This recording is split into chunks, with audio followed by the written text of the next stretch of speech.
One, two, three, four.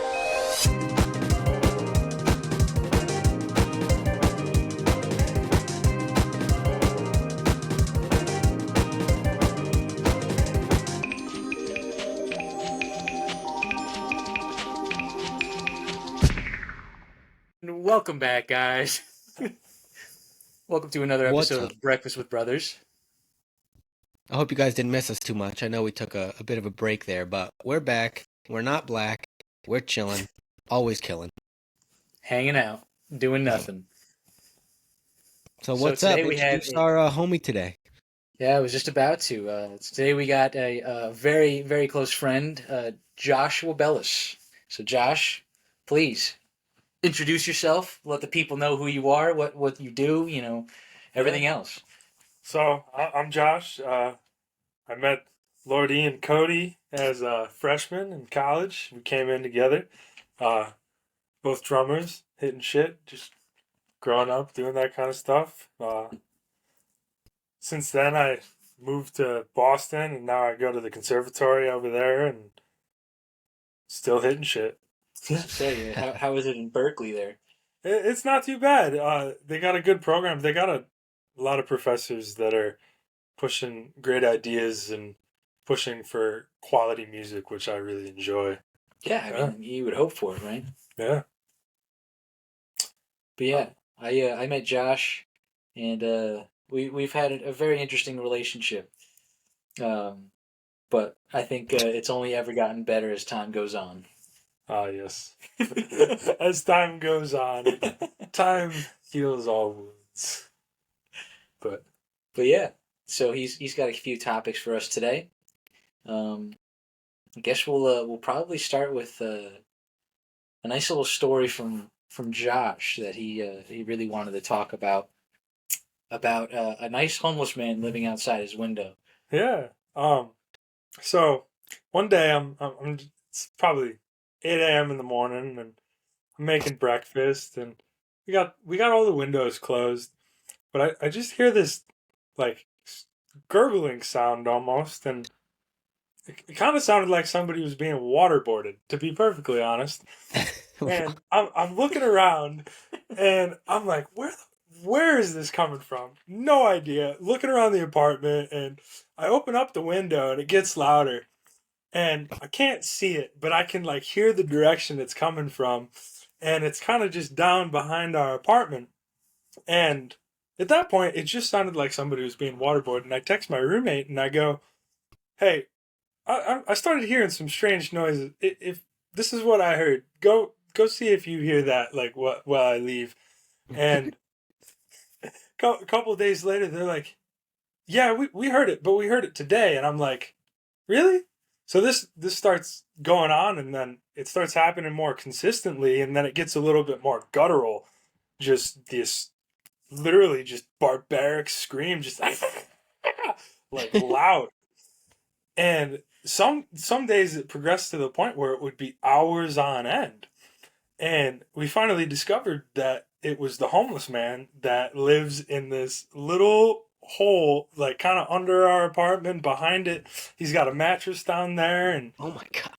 yeah, he's just 5-star living. 5-star living. His favorite hobby is to just gutturally scream at all hours of the day. Um, so some days I got a marimba in my room, and I'd be practicing, and I'd be playing this nice classical melody, and da da da da da, just start screaming, and I'm like, what is going on? And oh yeah, gets a little stressful sometimes when you get this guy screaming, and then Did any of you guys talk to this dude? Like when you started hearing him, like did you go out and investigate and like try to have a conversation? Like what even ended up with this poor guy? so none of us were bold enough to go talk to him. Part of the reason though was because we had seen which homeless man it was, like like we saw him hobble back to that corner one day, and he was one that always stands on the corner by 7-Eleven, and he's just got this scary look in his eyes, like there's just nobody home, but also he's just like a savage. And and he's just always got his hand under his shirt, like on his stomach. I don't know if he's holding a weapon or if he's got like a hernia that he's holding in or what.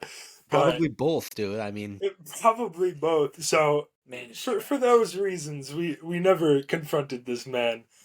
But um, one day, the the cleaners come by and he loves to stash trash by his bed, and it's all these 7-Eleven coffee cups, and I mean like there was probably 100 of them there. holy And shit. one day when he was gone, they cleaned up all the coffee cups, threw them out, made it all neat, um, and then he started stashing coffee cups again immediately. And a few weeks later, another pile that was like 50 things big. Good God. Yeah, As I say, when I went to visit Josh for St. Patrick's Day, with Lewis, McLean, Anna, and Greg. Greg, yeah. Lewis and I were sleeping in this like spare room they had, and we opened up the windows. It was a little warm. Yeah, it gets warm in that place. So we opened the window, and like I think Lewis was asleep at this point, and I heard him like start screaming a little bit. But I think the craziest part was that McLean had spotted him outside, and he said he literally saw like 12 rats run out from underneath his blanket, like they were What? tucked underneath, like sleeping with him. And it was kind of a crazy like thing, like he just got like That's 12 rats disgusting. chilling with him. Yeah. There's He's like been their a few mom. nights. What was that? He's like the rat's mom. Like he probably houses them. He feeds them. He probably takes care of them. I don't know Talks about nice, that, talks man. nicely to him. There's been a few nights where it'll be like maybe 11 at night, and I'll keep my window open because my room gets hot, and it kind of sounds like rats screaming or like being Sweet. killed a little bit. And I don't know if they're fighting each other or if he's like taking a bite into them. But maybe he's not their mama. Maybe he's their chef. Yeah. Maybe he's fighting him off. You never know. I don't know, but You better have real life Ratatouille. He's training them. He's 100% training these rats. hey, if a 5-star restaurant opens up by my apartment, maybe I'll try it. You think he's trying to like train him to like stack up on each other so that they can like create like a man or something that can walk around and like guard him? Like a mega rat. Yeah, Yeah, 100% mega rat. like one mega rat, like the raccoons in a trench coat type deal, you know? Yep. Yeah. The neighborhood I'm living in Boston is called Alston, and people call it Rat City. And I'll walk home from school, and I'll see no rats at all. And then I get into Alston, and it's just within 15 feet of walking by the McDonald's on that street, I will see like 15 rats immediately. What? And it's just like there was one day, it was probably 1:30 in the morning, and I was like, I think I'm gonna die right now. They were all around me. I was like, don't come near me, don't come near me, man. Listen, I just want to get home. I just want to make it into my apartment. Please do not tap me right now. Yep. You got a rat hive mind going on over there. I bet they're all in cahoots. And they know the homeless guy. He's training them, I'm telling you. He's probably got a whole fleet of them that live behind all the apartments, and He's gotta. give it a couple of years, I think a rat army will take over. I think he'll get easily over 100,000 rats to like aid to his survival. They're probably attracted by his screams. That's probably what's doing it. You know, they're just immediately thinking that, like, oh my gosh, he's one of us. And that's the way he communicates. 100%. Definitely, I could definitely see that happen. I mean, I'm sure they're completely drawn to just the smell of him, but um, It's a double No, if I- whammy. His smell, the way he talks. I guess if you could call that talking. listen, no offense to the homeless man. I'm sure he's going through a tough time. We're not here to rag on homeless people, but No, like never. he's kind of a special scenario because he's such an interesting character. He is a very interesting character, to say the least. But that's the thing. He's also only part homeless. I mean, he's got, a mattress. He's got some cover. He's, Yeah, he's like I was he's like in gonna a say that 75% shelter. I mean, that's basically not He's- homeless. he's got a little like backing area because like the way Josh's apartment's set up, it's like where Josh's room is the other side of the wall, and like it's a corner for him to sit in. Yeah. All the way at the bottom.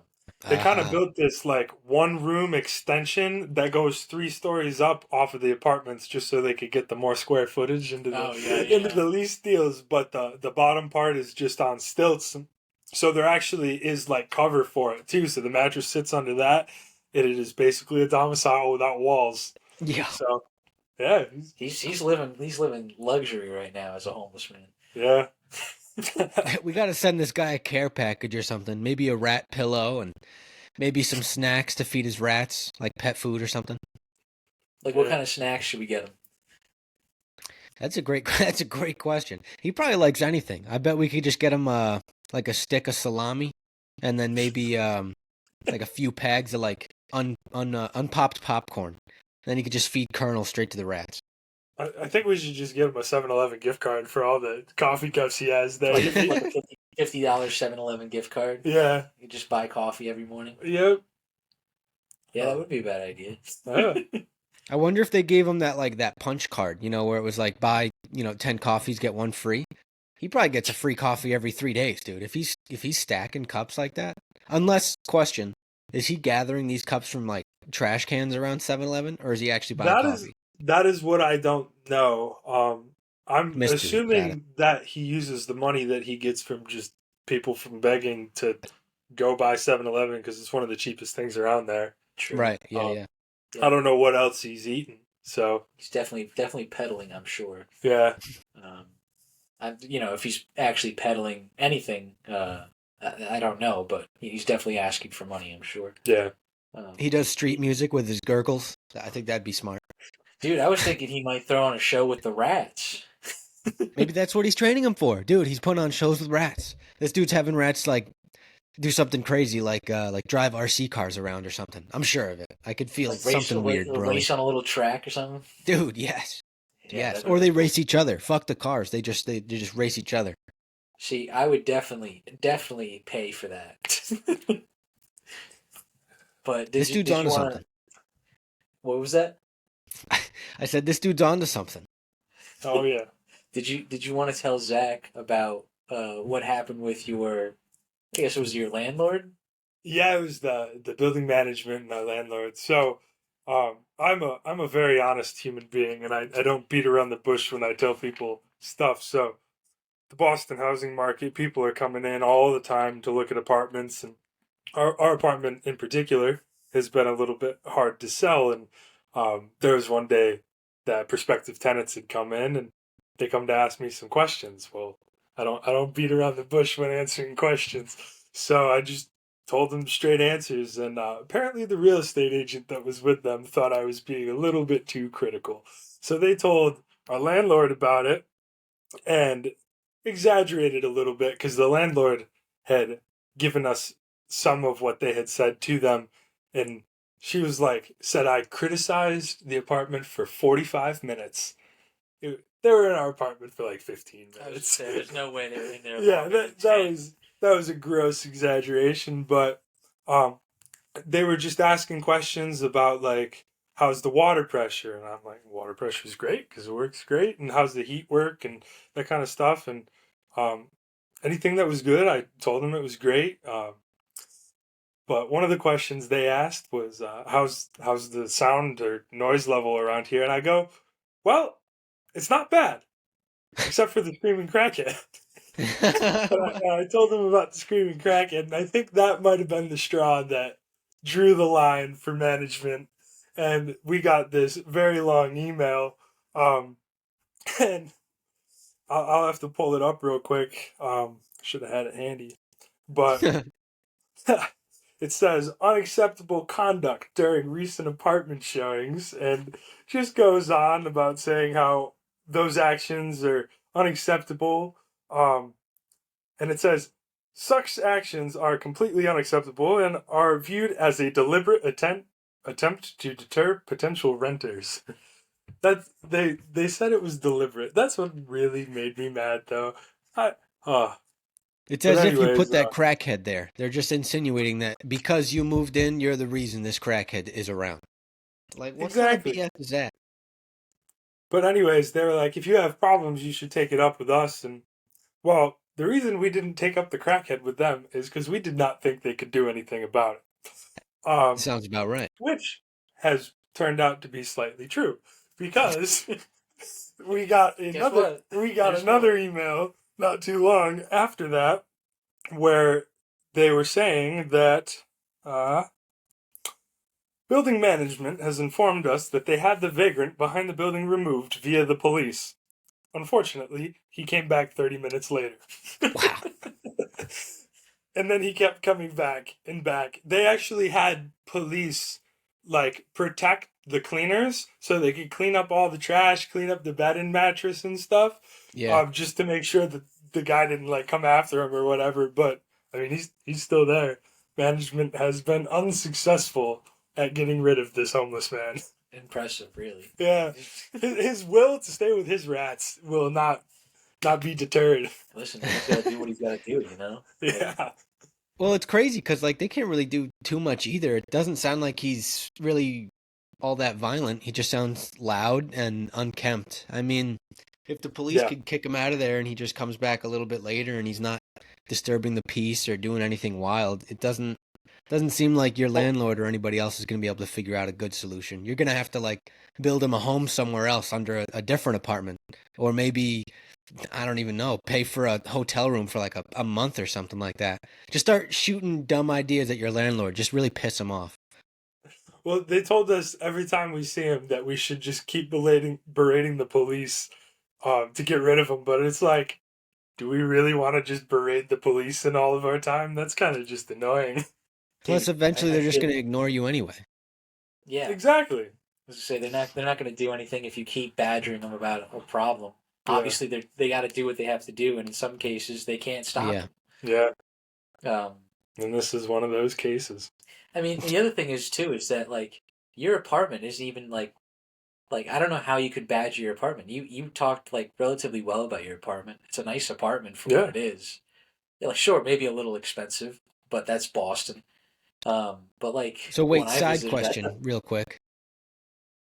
So if you're renting it now, what are they showing it for? Is your lease coming up to an end and you're getting out of there, or is this something like they're trying to sell it to a different management company and they're trying to change up who's living there? Like, what's the situation? Yeah, so the Boston housing market is kind of insane, and for anybody who doesn't know, the majority of the market flips on September 1st. Because of all of the college students, it is such a college heavy city that it's just pretty much all new lease deals happen on September 1st. So Word. because the apartment's a little expensive for us, we're trying to downsize, find something a little bit cheaper. We didn't decide to re-sign the lease, so they've been showing it, but Gotcha. because it's Okay. kind of expensive in the area, and I mean, it's an old building. It's not like it is a nice apartment, but it's still an old building. It's a little beat up, so they're having trouble selling it or Gotcha. getting new tenants signed up. I mean, we've probably had 20 different showings come in and wow, do Holy that kind of cow, stuff. dude. I didn't realize you had that many. Yeah, that's kind of crazy. No, yeah, we have several a week typically. It's not that big a deal. I don't mind it that much, but um, sometimes you'll be doing something in your room and then you hear a knock on the door and it's like, oh, I forgot they were coming. There was one day I completely forgot. Took a shower, getting out of the shower, got towel wrapped up, opened the door to the bathroom, hear a knock at the front door, and they're like, "Oh, we're coming in for a show," and I'm like, "Oh, yeah, give me 2 minutes. Let me put some pants on." That was actually the one that I got criticized for. That was the exact one. They caught you on a bad day. They did catch me on a bad day, man. Oh. I'm fresh out the shower. What the? God.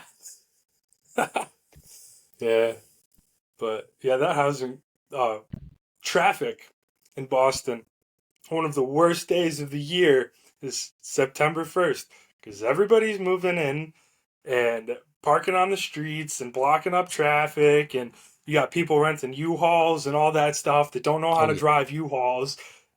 There's a huge problem with people going on the wrong highways because the U-Hauls get caught on the bridges. No So way. every year they have to put out like a statement. If you're taking a U-Haul, do not take these roads because it's been a problem nearly every year. But yeah, it's crazy. Oh my lord! People slamming U-Hauls into bridges. Jamming that shit up. Absolutely decimating a bridge out of nowhere. I've only ever seen videos of that stuff. I don't think I've ever actually seen something like that happen in person. But I'm sure I could have been that dude who, had I been in and around Boston moving stuff around, to do that. If they didn't put up like a big old sign like on the edge of the road, like the big neon sign, then I probably would have been scraping my top off immediately. I would have been like, yeah, this way's faster. Let's just go this way. This sounds good. Good night. Exactly. Even with a big neon sign, if you look down at your phone for 2 seconds, like so many people do, you'll probably miss it. Shout out to all you distracted drivers. Don't text and drive. This is BWB's Go run your U-Haul call under a out. bridge. We're watching you guys. Oh, Could you imagine though, like slamming like a U-Haul truck into a bridge? No. I can't, man.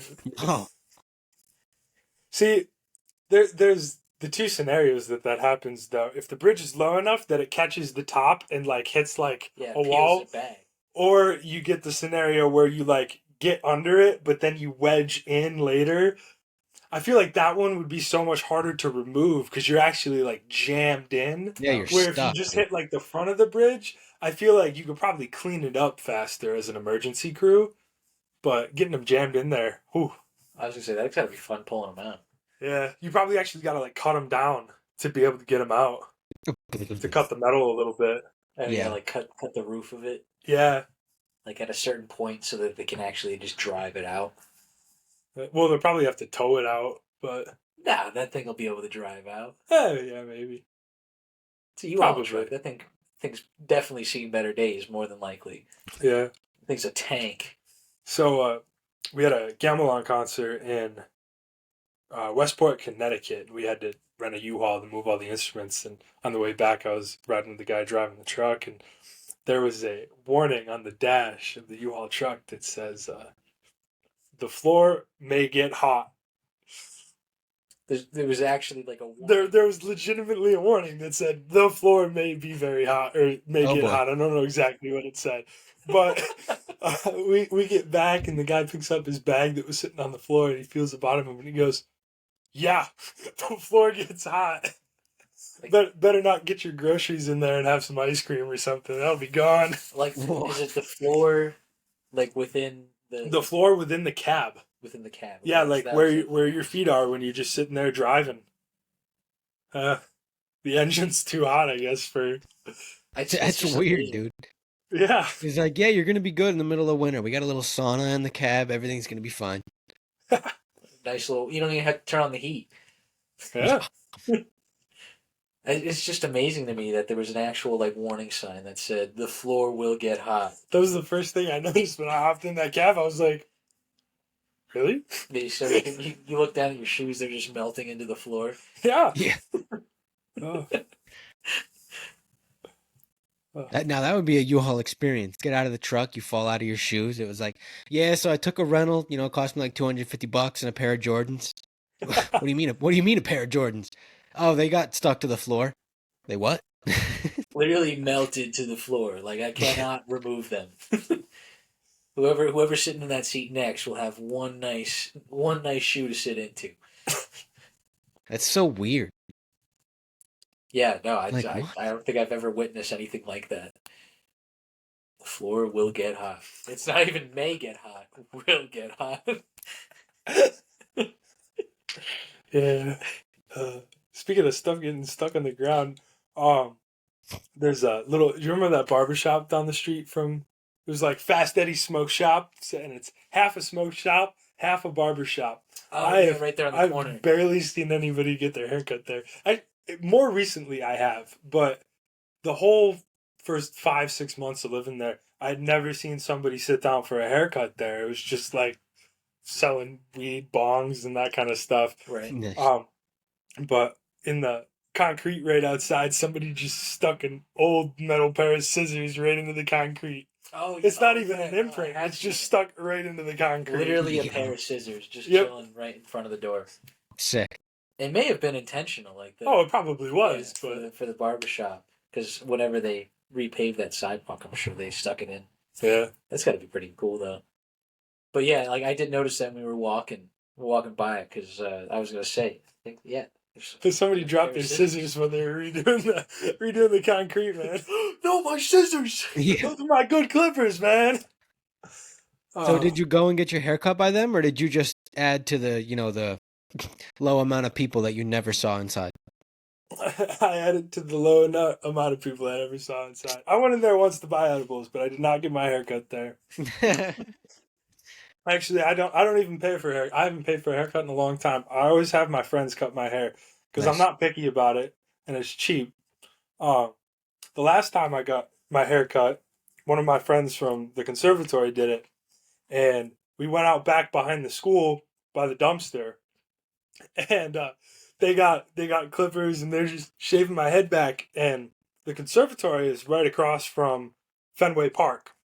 No way. So there's always Fenway fans coming back there, and this one guy walks back and he looks at us and he goes, "Hey, can I be a dweeb and piss behind this dumpster? You're shaving back here, so I guess anything goes." I Man. forgot. Boca is literally right there on the corner, and then it's Fenway Park. Yep, MGM and Fenway. Sick. That's Yeah, pretty cool. still haven't been to a game yet though. Well, are Yeah. you a fan, like in that sense, or like you don't watch much? I'm not really a professional sports fan. I love sports, but I've never really followed professional sports. But Yeah, I'm the Yeah, same baseball way. is kind of hard to get into. Football is a little easier. I mean, yeah, that's about all I watch. Sometimes basketball, but rarely even that. yeah, I'm gonna say I've always enjoyed sports. I've just never really like followed it. Like I know Zach follows football for like fantasy. And this is the first year that I've ever like really followed baseball for fantasy. But for the most part, I always just like enjoyed watching the games. I just never really like cared for like following everything within it, you know. yeah. But hey, why don't we talk about the one main topic you really wanted to get in? I got one more thing to talk about Dude, with go right baseball ahead. We got fans, plenty though. of time. We're doing good. So this was like just Friday night even. Um, I had the marimba wheeled into one of the rooms that have windows straight to the street, and one of the Fenway games had gotten out, and all the fans were leaving and walking by, and I was just playing form out marimba. I have never seen so many people stop and give me thumbs up through the windows. Like, no joke, at least 60 people like stopped, gave me thumbs up, were like gawking at me playing form out marimba, and like at least a few hundred at least like cracked a grin and were like, "Oh, that's cool," as they walked by. It was kind of cool. I went and found my other friends. I was like, one of these days we gotta wheel a marimba onto the street and start bussing. Like, Yeah, put a bucket down, and it's just hard with that instrument because it's like it takes so much to move it. It's a big instrument, but No doubt. yeah, but that was a cool moment.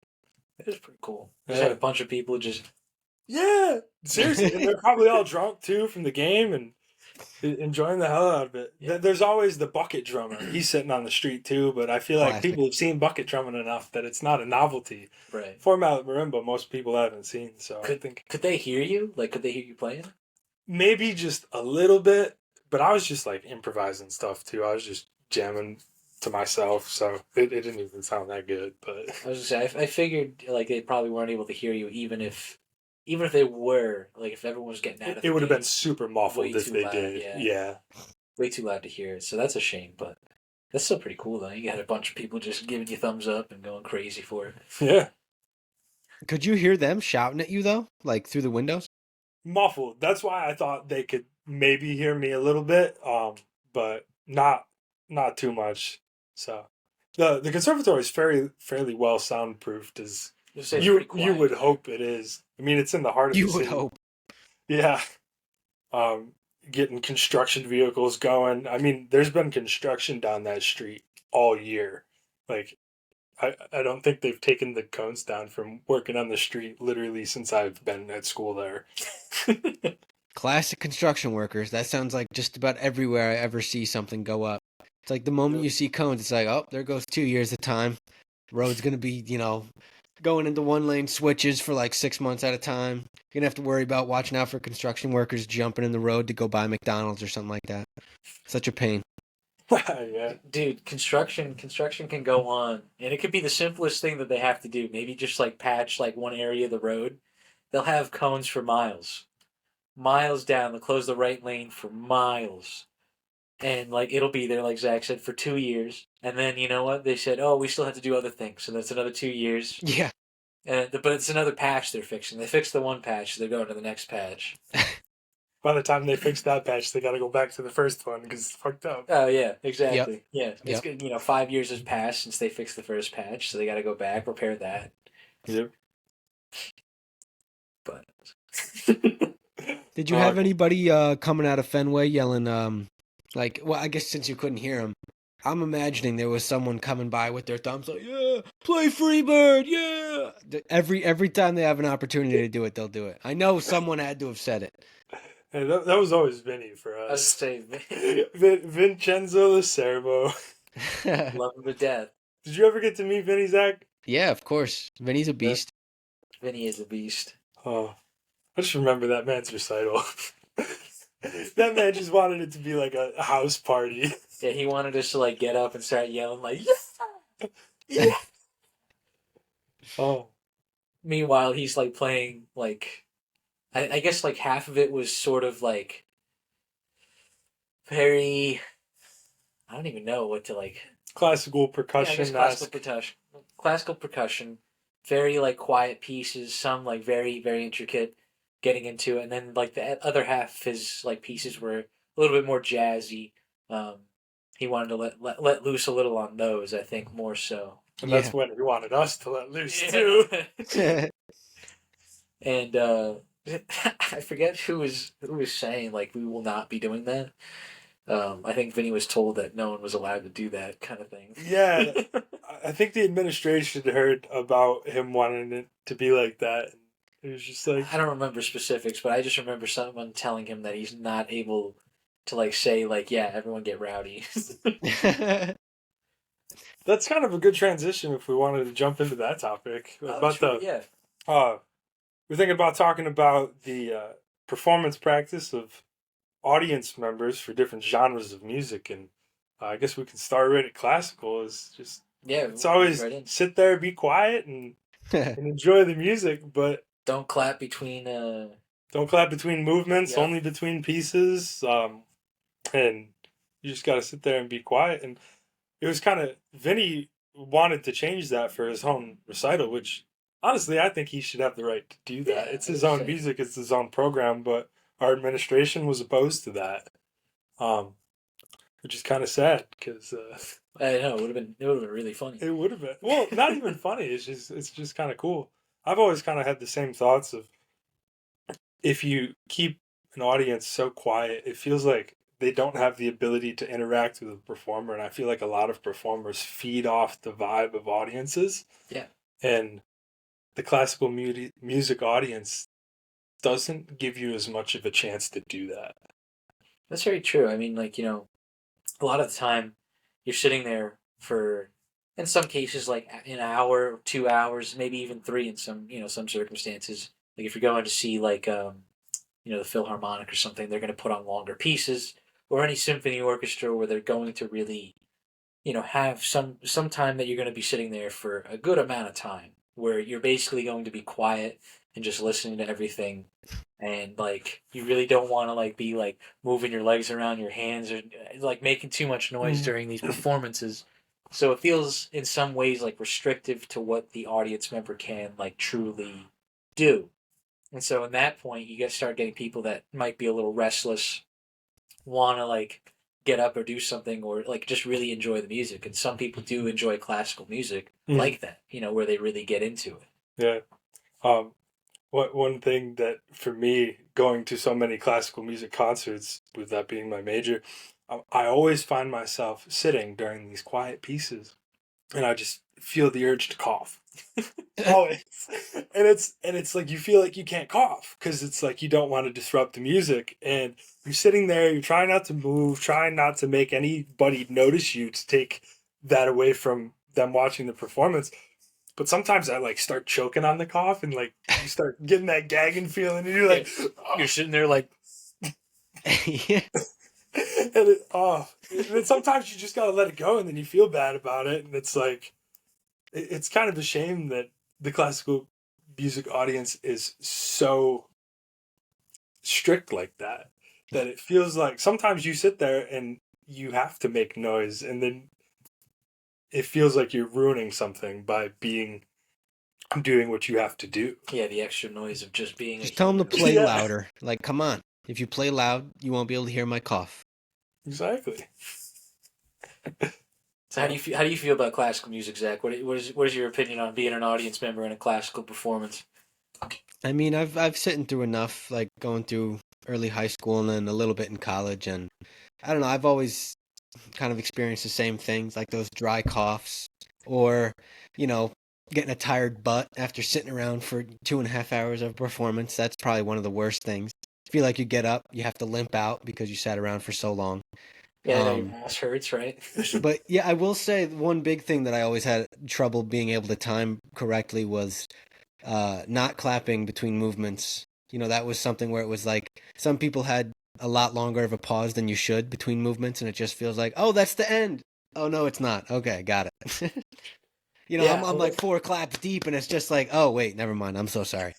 And then you start a chain, and then like 8 other people are now clapping with you, and they realize they made the same mistake, and then all of you are just sitting there bashful. You're just like,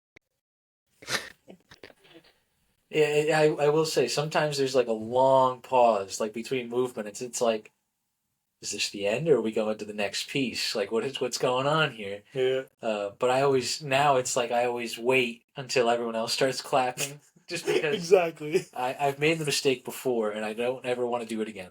Yep. There'll be a smarter man in the room that knows when to clap. Just wait for him. Or I I'll think just be I've been to looking at. one where I didn't even clap. I think I just listened. And if I did clap, I just slightly tapped my leg. So if I fucked up, nobody could hear anyway. I was like, now we're talking. This is it. This is the big brain move right there. 300 IQ. So I guess what other ones do we want to discuss? Do we want to move into like something a little bit more rowdy? Maybe like as like a concert you would go to today that isn't necessarily focused on like classical Rowdy. instrumentation. Well, you've got like EDMs and DJs and stuff Right. like Coachella kind of stuff, and Yeah, and everyone's sitting there. yeah, and I feel like that is such a vibe that those artists can feed off of. Yeah. I mean, they're not actively making. Well, I don't know that much about DJing, to be honest, but um, they're not playing instruments typically Well, I mean, like as a DJ. I was gonna say they technically are. I mean, I Yeah. would still consider like any of that stuff they use. Whether it's like a MIDI board, they're still like they're still required to be holding some sort of rhythm. Yeah, for So sure. I would definitely say like a MIDI board is in the instrumentation of like percussion. Yeah. Like I would still definitely say that. Some also use like keyboards Mhm. that have MIDI boards attached to them, so they're still like creating lines and such. If they're DJing in this manner, other DJs use vinyl records and add instrumentation that way and layer over different tracks from different pieces of songs that they've found. So I mean, I would still definitely consider that instrumentation, just a different approach. Yeah. Yeah. Maybe not as like physical as like say an instrument would be, like physically demanding. I was playing a guitar or playing piano Yeah. or whatever. But yeah, no, I see where you're. But still to that point, yeah, they would definitely be instrumentation. Yeah. So they can definitely still feed off of all that, like you were saying. They have the vibe from the crowd. And truly good DJs are the ones that can read the vibe of the crowd and manipulate what they're doing to better suit it. And I feel like that's almost a lost form in classical music to compare it back to what we were talking about. Yeah, I would definitely say it is because I mean, you don't really have too many people listening to classical music any day, these days. Zach, how much classical music do you listen to? About -8%. Yeah. Exactly. And so there's nothing wrong with that. Of course, it's up to everyone's, what they want to listen to. I enjoy classical music. Like when I'm writing at night, I love listening to they call it like dark academia, so it's like Chopin and all. I'm sure I can get into it, but I won't get too much into it. But I love listening to that type of very like dark and mysterious classical music, and some people do enjoy it, but I will say not a lot of people do anymore, Yeah. and it's kind of a shame. Classical music truly has like I don't know. There's something about it that really just like something. I don't even know how to explain it. I just enjoy it. Yeah. There's Well, there's you got to always put that. the listeners onto a couple things that you guys listen to too. Things that might change people's opinions. It doesn't have to be like 8 songs, or maybe like maybe if you have a Spotify station you bump specifically, or maybe a couple of odes that you've listened to in the past that could branch off into some other artists. Yeah, here, Josh, if you want to go ahead and I'll be listening. I'll just pull up a Yeah. station I listen to. One of the pieces that we had to do excerpts um, for grad school auditions was called Scheherazade. I believe it's by Rimsky-Korsakov. I could be wrong. But the fourth movement of that just opens with this just like super heavy, gutty violin solo, and then gets into just this beautiful, just like heavy, dark music that you wouldn't necessarily. I feel like a lot of people, when they think about classical music, it's like they think about Mozart and light piano-esque things, but Yeah. I mean, sometimes when the low brass gets ripping and that stuff gets going, it really like hits you home, and sometimes it feels like subwoofers hitting you if you get the right piece. Oh yeah. Yeah. So I might not have a station that we can listen to, or that people can listen to. But truthfully, one of my favorite classical artists is Frederick Chopin, and everyone probably knows his Nocturne number 20. Yeah. That is a great piece to listen to if you're on Spotify. Literally, just look him up, Frederick Chopin. It's Chopin, and listen to his the top five. And all of his music is very great. He's a pianist, and truthfully, I really enjoy listening to him. And is there an artist that you'd like to recommend for anyone? Oh, there was I can't remember his name right now. One of my buddies just put it. He did transcriptions for his marimba recital. And I can't remember right now. Well, I mean, there's always Tchaikovsky, Oh, it was Scriabin.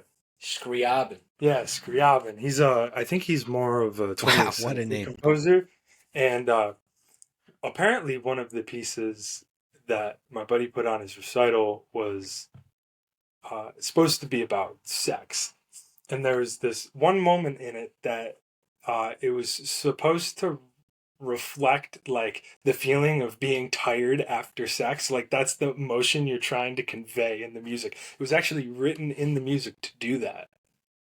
That is interesting. Yeah, I thought that was so cool, and the music was beautiful. It almost felt like it had a little bit of a jazz element into it, but like not quite.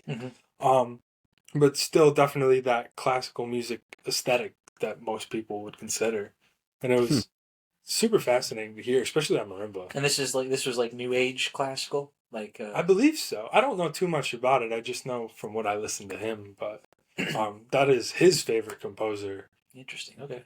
I mean, of course, there's always the ones that many people know, like Bach or Beethoven, Yeah, Beethoven, Rachmaninoff. Rachmaninoff, He's always a great one. Tchaikovsky. Handel and Haydn, you can't forget. Yep, Handel and Haydn. Let's see, who else? Who else? Did you say Bach? I did say Bach. Okay. Bach is a big one. Bach and his cello suites. Bach. Yeah, and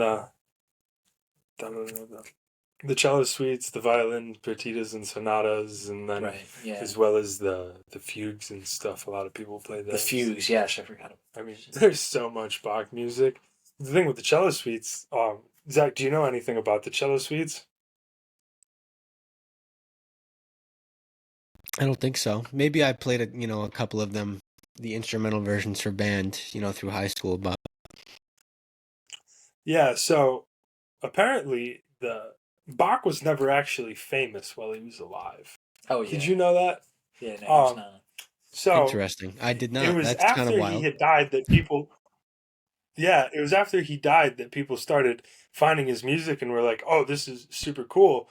But apparently, it wasn't until the 19th or the 1900s somebody found these transcriptions in some like music library somewhere, and it was just a pile of them, and it was the cello suites. Nobody had ever seen them since Bach was alive, or Well, like maybe one of his scribes or something had them, but um so there was a whole reemergence of Bach in the 20th century because they found that music out of nowhere, and now we have it just because somebody found it in a music library sitting somewhere. That's kind of insane. we were this close from not finding those. That's how that happened. This Exactly. close. It's honestly incredible. Like just I didn't know that exact thing. I knew he didn't gain popularity until after he was already dead. Mm-hmm. But I didn't even know to that extent that we found music that could have been lost Mm-hmm. to the ages and like never even have been experienced. I mean, I love Bach. I might not enjoy him like others, but he's still a phenomenal composer and has written beautiful music. Yeah. So that would have been crazy to like have like a chunk of it just gone. Yeah. Well, there's probably, if you think about all the composers throughout history, there's 100% a lot of music that has been lost over time that Oh we don't even know about. Yes, we found the cello suites. How much have we not found? yeah, Um, and I think that's part of the reason with the big push into looking at black and indigenous composers over recent years is trying to find lost, because there were composers even in the right. Yeah. 1900s of that kind of music, but nobody saved it. Oh So yeah, it's 'cause like it people wasn't trying public. to find published works or find stuff here and there to be able to celebrate these composers because they are part of music history, and Yeah. it is hard to find that kind of stuff. Yeah, no, it's extremely interesting, and it's cool that they're truly like trying to search for this stuff and put it more into the limelight of things, and like really exhibiting all of the things that were written in those ages that may have been rejected at the time, Yeah. especially. Um, and then of course, like now we're even coming into the age of, like I was saying before, like new age classical, where like there's people actually writing classical music still, until this day, are still making music as such, Mhm. in similar nature, just adding different twists to what they take it, or different interpretations from different artists and composers and such. Oh yeah. So it's always cool to see how things kind of like morph through time, what things are pushed to the forefront now, and like what we want to focus on. And then we have all the originals that we still play, but Hmm. have now started to move back a little bit, and have just led a path for everything else to come through and shine more. Yeah. One thing about the music scene that I've found to be kind of interesting is if you look over the course of time, um, it was very, because of how you transfer information through people, um, listening to music, you were very stuck within genres if you go back in time. Because think about, you could only go see a concert. There weren't recordings in the Right. 1800s. Um, Yeah. so that style of music at that time is what you heard. Now, what we have today is such a diverse field of music where all of them are valid, and you can go pick and choose which one you want to listen to. And I think that's really cool that technology has allowed us to do that, because now we don't get isolated within certain genres just because of where we are, what time period we're in. Yeah. Good point. Yeah. I honestly think the recordings of, music in general is what helped shape what genres look like right now. Like I'm remembering when I first started listening to, what we would have called alternative 10 years ago. and then what alternative is now, it's completely changed. And I'm sure people are sitting in the same boat for, classical music of what would look like 10 years ago to now, new age. And then, I mean, country has changed a lot. Classic rock isn't so classic anymore. It can kind of be ramped in a couple different directions. So I wonder what that's going to look like another 10 years from now. A whole genre might just like flip flop or become a subgenre to something different. It'll be cool. It'll be interesting to see. Yeah, no, I definitely. I mean, you even look at like bands like Led Zeppelin that used to be considered like heavy metal. Yeah. Yeah. Led Zeppelin used to be considered heavy metal. Then even like I would still consider like Metallica like heavy metal. Mhm. But like even to some extent, people would consider Metallica moving towards more of a classic rock Mhm. staple, Right. which is Then interesting. you got like Sugar and Slipknot, which now we consider. Right? Yeah, I was gonna say Slipknot is now like metal, and Yeah. then you have things like new metal, screamo, heavy metal, death metal. What else? Well, you get We're about into to have math rock classic stuff grunge too, and pop that's a next whole year. I other. can feel it. Yeah. Classic grunge pop. Yeah, Yeah. dude. Well, look at Beyonce's new album. Have you listened to it yet? I have now. Oh, the The country the I album. country listened to a album. couple songs off of it. Yeah, if you're looking for country music, you probably won't find it there.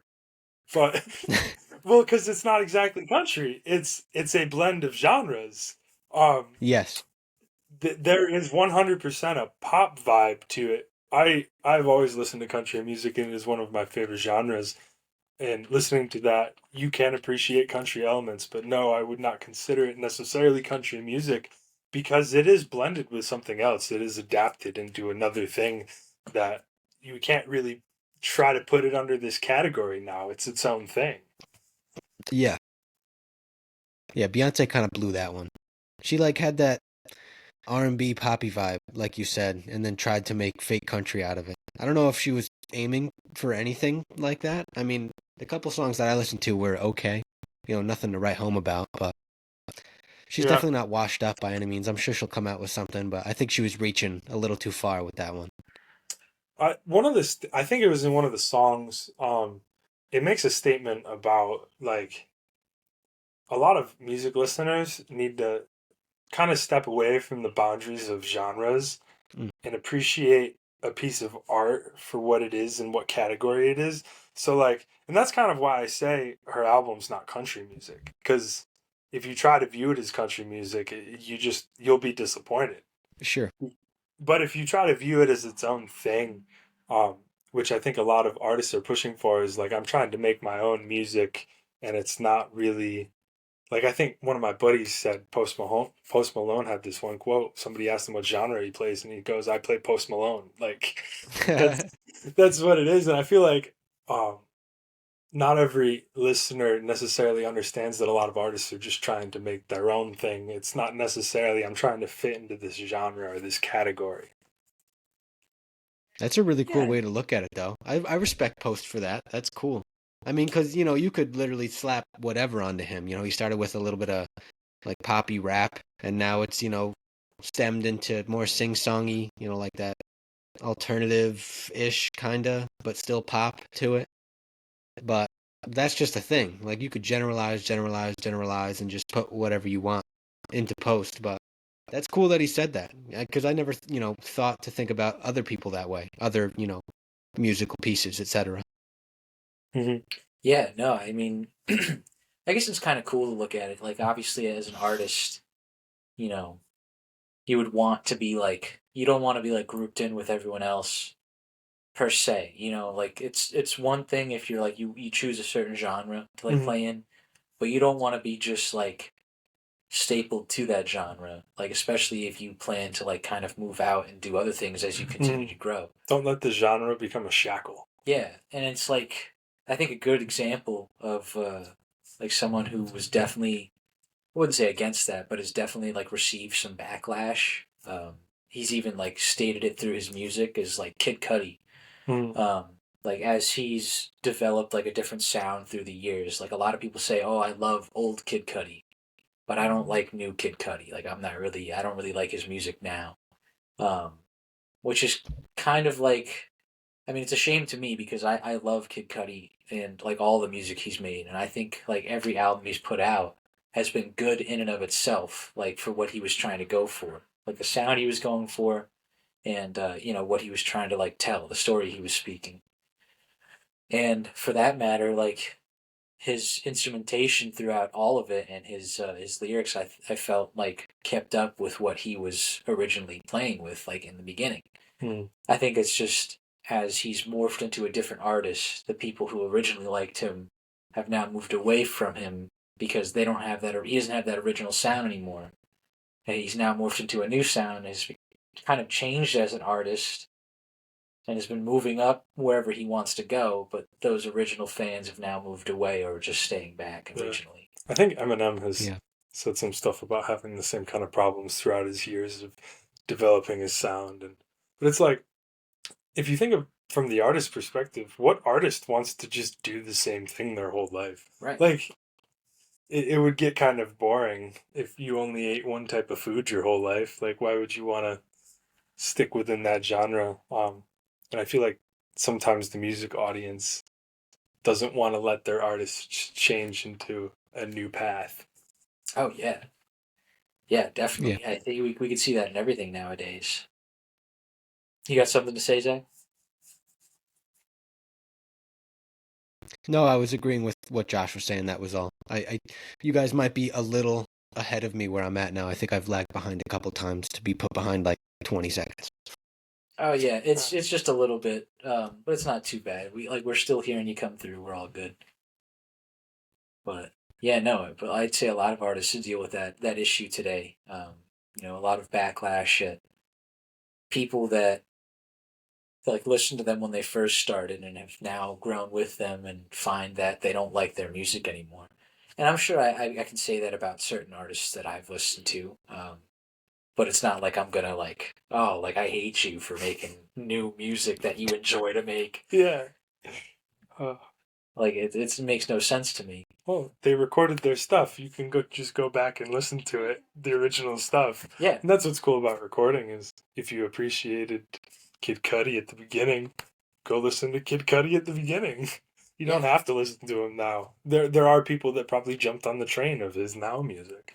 yeah. I was gonna say he's gotten new fans or garnered new fans because Yeah. of it. But I mean, even being like myself, a fan that's been moving along with him, it's like I love his original stuff, but I still do really enjoy his new stuff. Mhm. Even this like newest album he came out with, what was that? Insano, Zach? Yeah. Yep. Yeah, Like really, electro pop. yeah, yeah. Like I thought it was a really good album. Like sure, like there's might be like a couple songs that I'm not like crazy about, but like for the majority of it, he put out a pretty good album. Yeah. So it's just a little upsetting sometimes when you see like people in this specific case with Kid Cudi, but in other cases, like even with classical music as is it arranged, and now how some people take the new classical music and say like, well, this isn't classical music. Well, what do you want it to be? Like it's a dying breed. It's growing music. Yeah. You're just extending the life of the classical period, which I think is great. Why not change it a little bit? Stay within the structure, but expand out. Do some different noises. Do some different, structuring, some phrasing, whatever it might be. Yeah.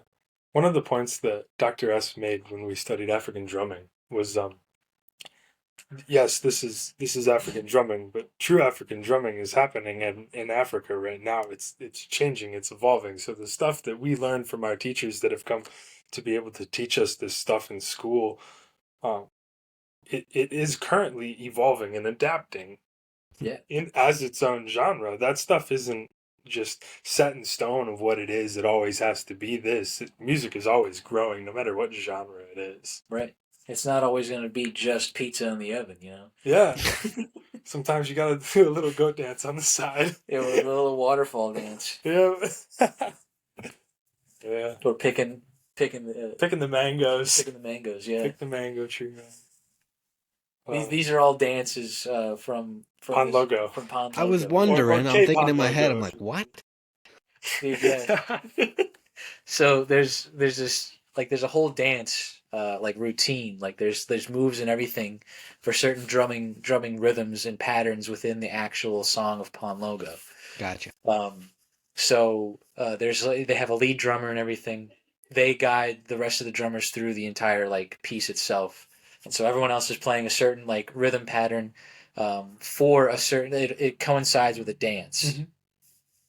So there's a whole dance to it. There's different movements, um, different dance move names. So like Sure. there's pizza in the oven where it's like you're just like tucking it in. You kind of squat down a little bit, and you put the pizza in the oven, and then Sick. you bounce a little bit. And then there's like the waterfall where it's like raining, like you're like tossing your hair. And then there's one where you're like step to the side, and it's like you're picking a mango off the tree, and we call that one mango tree. Yeah, That's and funny. there's a bunch of others. Yep. But every single one of them has a different drum pattern that is associated with it, and the drum pattern changes with the dance. Yeah, it's pretty neat. Honestly, it was really cool learning it, and That's cool. I couldn't have been any happier to learn like all of the dance moves. I didn't dance. We had certain people that Neither did did dance. I. Yeah, Josh was terrible. Oh, I have been made fun of for trying to do pizza in the oven for years. It's all in good fun, though. I'm sure Oh, you yeah. would have done the same. I'm sure I would have made fun out of everybody watching it. Been like, yo, look at this dude. He's picking a mango, man. What the hell? But it was definitely a lot of fun, like dancing and learning the rhythms and trying to remember all of the rhythms every time we had a concert. That was the toughest part. Yeah, no sheet music. It's all just taught by ear, taught orally. Oh, jeez.